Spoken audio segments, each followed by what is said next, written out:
दोस्तों, कल्पना कीजिए कि दुनिया के सबसे बड़ी आबादी वाले देश भारत और चीन, दुनिया का सबसे बड़ा ऊर्जा संपन्न वाला देश रूस, अगर ये त्रिदेव जिस जगह खड़े हो जाए वहाँ का नजारा क्या होगा। वैसे ही अगर ये तीनों देश आ जाए तो दुनिया की सूरत क्या होगी। क्या ऐसा होने से अमेरिका और यूरोपीय देशों की पकड़ ढीली हो जाएगी।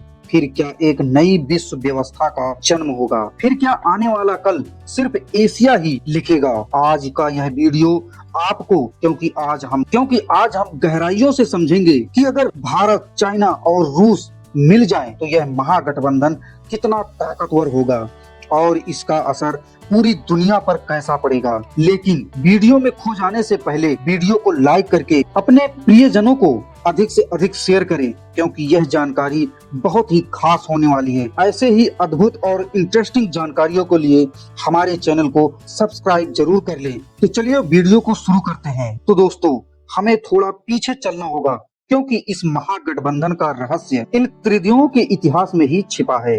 भारत, चीन और रूस, ये तीनों देश अपनी अपनी सभ्यताओं, संस्कृतियों और इतिहास के लिए पूरी दुनिया में जाने जाते हैं। भारत और रूस की दोस्ती का प्रमाण देने की जरूरत तो है ही नहीं, क्योंकि रूस ने अपनी दोस्ती का प्रमाण 1971 में जब भारत और पाकिस्तान के बीच युद्ध हुआ था उसी समय दे दिया था, जब पाकिस्तान के समर्थन में अमेरिका ने भारत पर परमाणु हमला करने की मंशा से भारत की समुद्री सीमा तक पहुंच गया था। तब रूस ने ही भारत का साथ देकर अमेरिका की नानी याद दिला दी थी।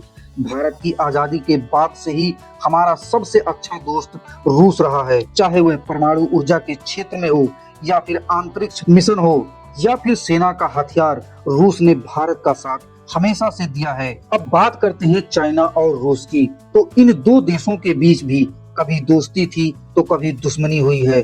1961 में दोनों देशों के बीच कोल्ड वार चल रहा था, जो यह युद्ध 80 के दशक में खत्म होकर दोस्ती में बदलने लगा, क्योंकि एशियाई देशों पर अमेरिका का दबाव बढ़ता गया। तब इनके बीच करीबियां बढ़ने लगी। अब बात करते हैं भारत और चाइना की। ये तो लगभग सभी लोग जानते हैं कि भारत और चाइना सीमा विवाद को लेकर हमेशा सुर्खियों में रहते हैं।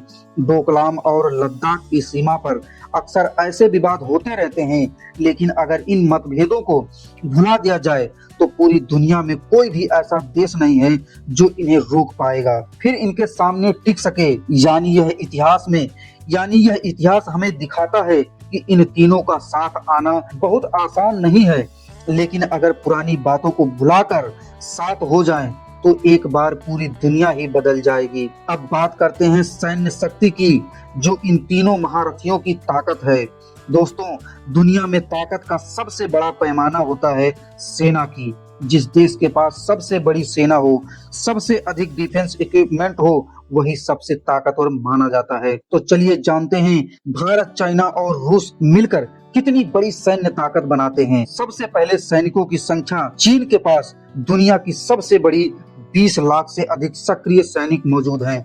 वहीं भारत के पास दुनिया की दूसरी बड़ी सेना 14 लाख से अधिक सक्रिय सैनिक मौजूद है और रूस के पास करीबन 10 लाख सक्रिय सैनिक हैं। जो तीनों देशों की सक्रिय सैनिक मिलाकर कुल 45 लाख से अधिक सक्रिय सैनिक मौजूद होती हैं। वहीं सुपर पावर बनकर बैठे अमेरिका के पास 13 लाख से अधिक ही सक्रिय सैनिक है।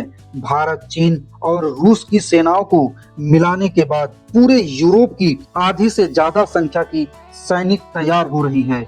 अब बताओ दोस्तों, कौन सामने आएगा इतनी विशाल सेना के सामने। उनकी देखकर सुसु ही निकल जाएगी। वहीं इन तीनों देशों के परमाणु हथियार की बात करें तो अकेले रूस के पास ही 6000 के आसपास ही परमाणु हथियार है, जो दुनिया की सबसे बड़ी परमाणु शक्ति देश है। अब अगर चाइना की बात करें तो लगभग 500 परमाणु हथियार रखता है।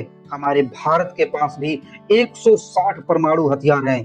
यानी कुल मिलाकर इन त्रिदेवों के पास 6500 से भी अधिक न्यूक्लियर वेपन्स होते हैं। अगर इन परमाणु हथियारों को पूरी धरती पर एक साथ विस्फोट किया जाए तो एक बार नहीं बल्कि कई बार धरती पूरी तरह से नष्ट हो सकती है। अब इनके मिसाइल और हवाई ताकत की बात करें तो दुश्मन लड़ने की सोचेगा नहीं, बल्कि चूहे की तरह बिल में दुपक कर बैठ जाएगा। रूस के पास S-400 और S-500 एयर डिफेंस सिस्टम है, हाइपरसोनिक मिसाइलें मौजूद हैं। वहीं चाइना के पास DF-41 इंटरकॉन्टिनेंटल मिसाइल है, अत्याधुनिक ड्रोन और हाईटेक एडवांस नेवी। और भारत के पास अग्नि, पृथ्वी और ब्रह्मोस जैसी मिसाइलें हैं जिनकी मारक क्षमता पूरी दुनिया में मशहूर है।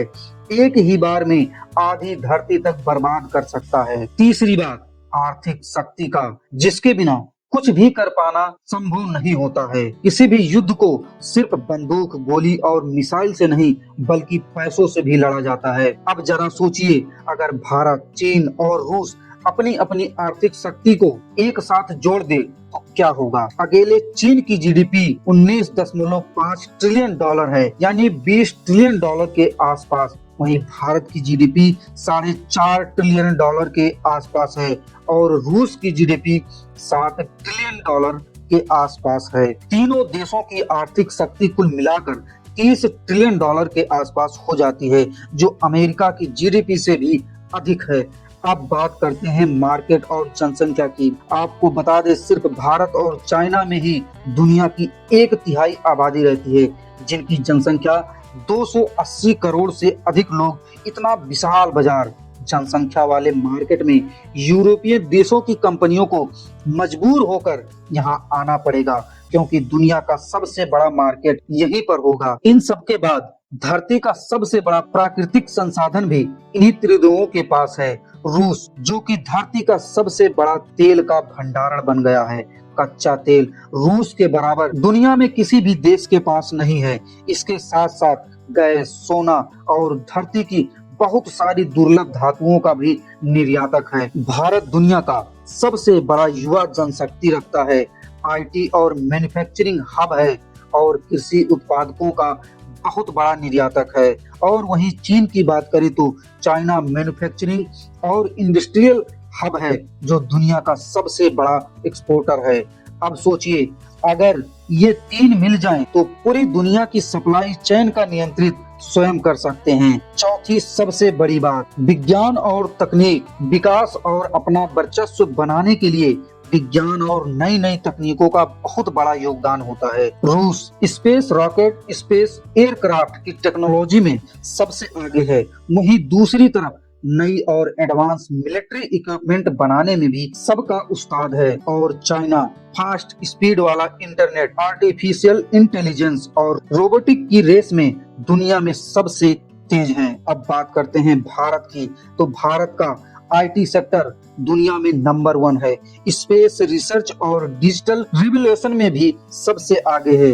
अब अगर इन तीनों देशों की तकनीक एक साथ मिल जाए तो ये मंगल और चांद पर जिंदगी बसाने की दौड़ में अमेरिका को भी पछाड़ देंगे और AI व सुपर कंप्यूटर की टेक्नोलॉजी पर भी अपना कब्जा कर सकते हैं। अब पांचवी बात, इनका दुनिया पर क्या असर होगा। पूरी दुनिया में कुछ ही ऐसे देश हैं जिनकी ताकत का दुनिया पर असर होता है, लेकिन अगर उन्हीं में से ये 3 शक्तिशाली देश एक साथ हो जाएं तो सबसे बड़ा झटका किसे लगेगा? अमेरिका और यूरोप को। इससे सबसे पहले प्रभावित होगा नाटो, जो कि 32 देशों का एक समूह है। इसकी शक्ति कमजोर होने लगेगी। उसके बाद डॉलर की पकड़ ढीली पड़ने लगेगी, जो विश्व बाजार पर अपनी धाक जमाए बैठा है। उसके बाद सुपर पावर का ताज एशिया में आएगा। UN, वर्ल्ड बैंक और IMF जैसे संस्थानों पर भी एशिया का दबाव होगा और फिर दुनिया के छोटे छोटे देशों का झुकाव इन नए गठबंधन की तरफ होने लगेगा। इसका सीधा मतलब दुनिया का पावर बैलेंस पूरी तरह से बदल जाएगा। आखिरी और सबसे अहम बात, चुनौतियां और खतरे। सोचना जितना आसान लगता है दोस्तों, होना उतना ही मुश्किल होगा। इन सब के बीच बहुत सारी रुकावटें हैं। सबसे बड़ा विवाद, चाइना का विस्तारवादी सोच, मतलब अपनी सीमाओं को बढ़ाना। भारत और चाइना की सीमाई विवाद सबसे बड़ी रुकावट होगी। रूस और चाइना दोनों ही सुपर पावर बनना चाहेंगे। सुपर पावर का ताज दोनों चाहते हैं। दोनों की महत्वाकांक्षाएं अलग है। तीनों देशों की राजनीतिक सोच और विचारधाराएं भी अलग हैं। लेकिन सोचिए, इतना सब होने के बाद इन विवादों को किसी भी प्रकार से सुलझा लिया जाए तो भारत, चाइना व रूस एक साथ मिल जाएं तो ये गठबंधन दुनिया का सबसे बड़ा सुपर पावर ब्लॉक हो जाएगा। सैनिक ताकत, आर्थिक शक्ति में और टेक्नोलॉजी हर क्षेत्र में पश्चिमी देशों को टक्कर देने में सक्षम रहेंगे। तब एशिया पर नहीं बल्कि यूरोप पर दबाव रहेगा। लेकिन यहाँ एक असली सवाल, क्या ऐसा हो पाना संभव है? क्या तीनों देश अपने मतभेद भुलाकर एक साथ हो पाएंगे? अगर हाँ, तो आने वाला कल एशिया का होगा, सुपर पावर एशिया होगा। अगर नहीं, तो यह सुनहरा मौका एशिया खो देगा हमेशा के लिए। तो दोस्तों, सोचिए जरा और कमेंट में बताइए, क्या आप तैयार हैं उस दिन के लिए जब दुनिया का भविष्य एशिया लिखेगा? जय हिंद, जय भारत।